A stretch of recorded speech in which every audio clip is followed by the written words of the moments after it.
2 লক্ষ টাকা উপহার দিবে, কাটতে হবে না কোনো লটারি। বাচ্চাটা সন্তান পেলে খোঁজ দিবেন তারা। 2 লক্ষ টাকা পুরস্কার দিব, কাটতে হবে না কোনো লটারি, দিতে হবে না কোনো ধরনের লাইক কমেন্ট শেয়ার।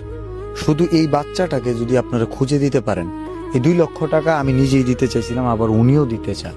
কেন দিতে চায়? কারণ জান্নাতের টুকরা ওনার জীবন থেকে নিখোঁজ প্রায় 2 মাস ধরে। ওনার বাচ্চা, এই বাচ্চাটাকে খোঁজার জন্য মরিয়া হয়ে কোথাও বাকি রাখেন। র্যাবের কাছে গেছেন, পুলিশের কাছে গেছেন, পুলিশের কাছে আর কোথায় কবিরাজের কাছে গেছেন। কবিরাজের কাছে গেছি, এর কাছে যাই তো আর গায়েবে গেছি।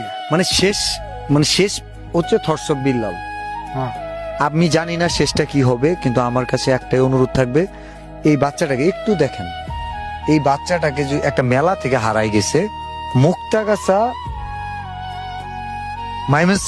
মাইমনসিং এর মুক্তাগাছায়, গ্রামের নাম হচ্ছে কামারিয়া, পোস্ট অফিস দুল্লা, হারাই গেছে সুলাকুড়ি মেলা থেকে।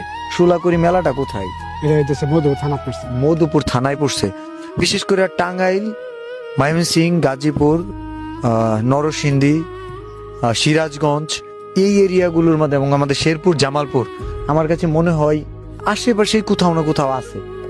যেহেতু লক্ষ লক্ষ মানুষের বসবাস এক একটা জেলায় থাকে, ছোট্ট একটা বাচ্চাকে খুঁজে পাওয়া অনেক কঠিন, বা খুঁজে পাইলেও ওইটা যে কার বাচ্চা এটা পৌঁছাই দেওয়া অনেক কঠিন। এটা আপনারা সহজ করতে পারেন। এই মুহূর্তে যদি আপনি ভিডিওটা দেখে থাকেন, আপনার যদি একটা সন্তান থেকে থাকে, আপনি বলেন এই সিচুয়েশন হলে আপনি কি চাইতেন না এই ভিডিওটা কেউ একজন শেয়ার করো? চাইতেন না? আপনার ভিডিওটা একটু শেয়ার করে দেন। আর কি, একজন সন্তান হারা বাবার আর্তনাদ বোঝা বড় দায়। যখন আপনি পরিস্থিতির মুখোমুখি না হবেন তখন এটা বোঝা যায় না ভাই। তাই বাচ্চাটার দিকে তাকিয়ে ভিডিওটা একটা শেয়ার করে যায়, যাতে করে ওই বাচ্চাটাকে খুঁজে পাইতে ওই বাবার খুব সহজ হয়ে যায়।